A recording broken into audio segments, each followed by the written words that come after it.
Very much important. কি বলছে একটু পড়ে দেখেন, আমাকে ডাকটা একটু পড়েন। কি বলছে স্যার?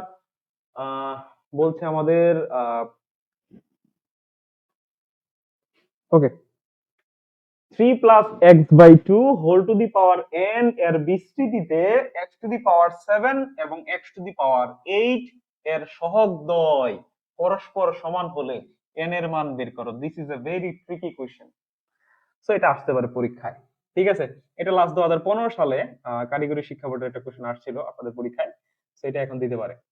তাহলে দেখেন, ম্যাথটা একটু ভালো করে খেয়াল করেন। এটার বিস্তৃতি যদি করি তাহলে এখানে আমাদের এক্স টু দি পাওয়ার 7 একটা পদ পাবো, এক্স টু দি পাওয়ার 8 যুক্ত আমরা একটা পদ পাবো। তো এক্স টু দি পাওয়ার 7 এর আগে যে সহগটা থাকবে সেইটা, হ্যাঁ, এক্স টু দি পাওয়ার সহগের আগে মানে এটা পদের আগে যা থাকে সেটাই তো তার সহগ, ঠিক না? ঠিক সেম ভাবে এক্স টু দি পাওয়ার 8 এর আগেও কি থাকবে, তার সহগ থাকবে। তাহলে এই যে এটার যে সহগ আর এটার সহগ দুইটা কি স্যার সমান, সমান লিখে সেখান থেকে আমাদের n এর ভ্যালুটা বের করতে হবে। এটা হচ্ছে এই অঙ্কের মূল থিম।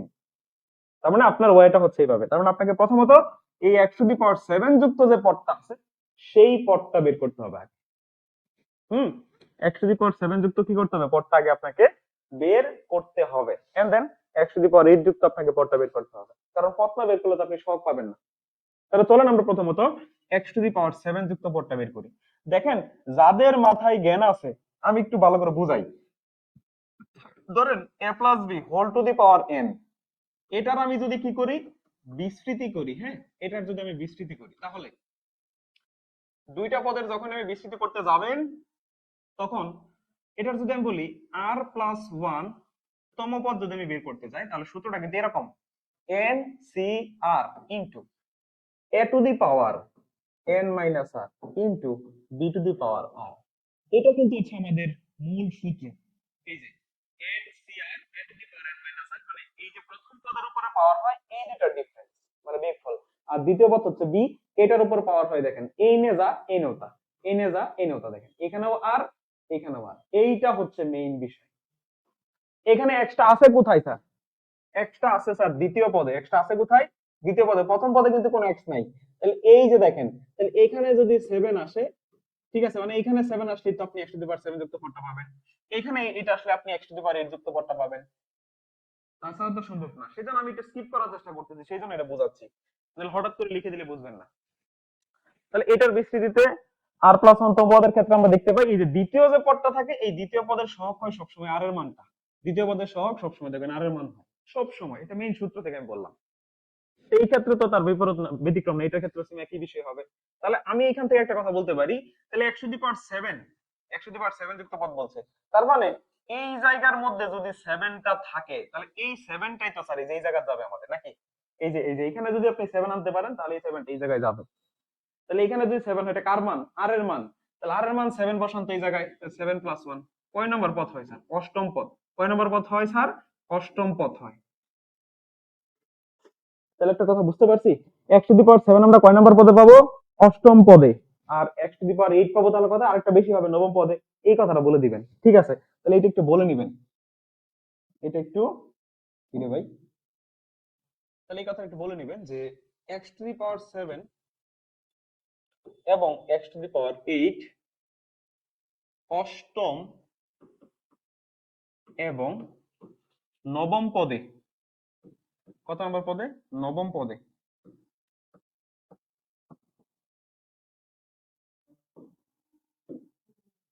নবম পদে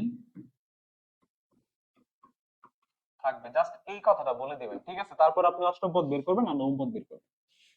সুতরাং অষ্টম পদ, অষ্টম পদ, অষ্টম পদের ক্ষেত্রে আমরা কি লিখি? এনসি 7 লিখি, কারণ আর এর মান সবসময় তম পদ থেকে কম হয় দেখেন, কারণ আমরা এখানে এটা যোগ করছি। তাহলে আর এর মান কি হবে? এক বিয়োগ হবে না সবসময়, মানে তম পদ থেকে কম। যদি অষ্টম পদের কথা বলি তাহলে আর এর মান 7, যদি নবম পদের কথা বলি আর এর মান হবে কত? 8 হবে, এরকম। তাহলে প্রথম পদ কত আছে? 3, তো 3 এর উপরে পাওয়ার হবে n মাইনাস 7, তারপরে x বাই 2, 2 এর উপরে পাওয়ার হবে এই যে 7, ঠিক আছে? আচ্ছা, ক্যালকুলেশন করতে থাকেন। nc7 3 to the power n minus 7 into এখানে কত হচ্ছে sir? x to the power 7 2 to the power 7। একটু সাজাই লিখি, একটু সাজাই লিখি, কিরকম দেখেন, টু টু দি পাওয়ার সেভেনটা তো স্যার নিচে আছে, এই যে sir two to the power seven নিচে লিখলাম, আর উপরে যেগুলো ছিল এগুলোকে একটু ওইভাবে লিখে দেন, three to the power n minus seven, তারপর এখানে x to the power seven. এটা কেন লিখলাম? যাতে এটা যে আমাদের এই যে x to the power seven এর সহগ, যাতে আপনি বুঝতে পারেন। তাহলে এটা হচ্ছে আমাদের x to the power seven এর সহগ। এরপরে সেম ভাবে আপনি অষ্টম পদ বের করেন। নবম পদ, নবম পদ কত? নবম পদ NC8, তারপরে হচ্ছে three to the power n minus eight into x to the power eight divide by two to the power eight. তো একটু সাদায় লিখলে টু টু দি পাওয়ার এটা নিচে যাবে, NC8 থাকবে এখানে, three to the power n minus eight হবে into x to the power eight. এটা কার সহগ স্যার? এটা কার সহগ বলেন? এটা কার সহগ বলেন? এটা কার সহগ? এটা হচ্ছে x to the power eight এর সহগ। তাহলে শর্তটা দিতে বলছে সহগ দ্বয় পরস্পর সমান, তাহলে আপনি বলতে পারেন এইটা আর এটা পরস্পর সমান। শর্ত মতে কি বলা যায়?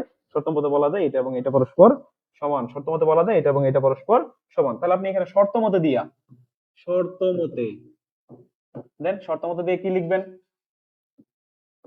NC7 3 to the power n minus 7 divided by, সহগটা লিখতেছি, হ্যাঁ, তো 2 টু দি পাওয়ার 7 সমান সমান NC8, তারপর এখানে হচ্ছে 3 to the power n minus 8 2 to the power 8। দেখেন কিভাবে কাজটা করি। আচ্ছা, কাজটা হচ্ছে এখানে আছে কয়টা স্যার? 7টা 2, এখানে আছে কয়টা? 8টা, তাহলে একটা বেশি আছে, কাটা দিলে এখানে একটা 2 থাকবে। দেখছেন এক লাইনে কাজ শেষ।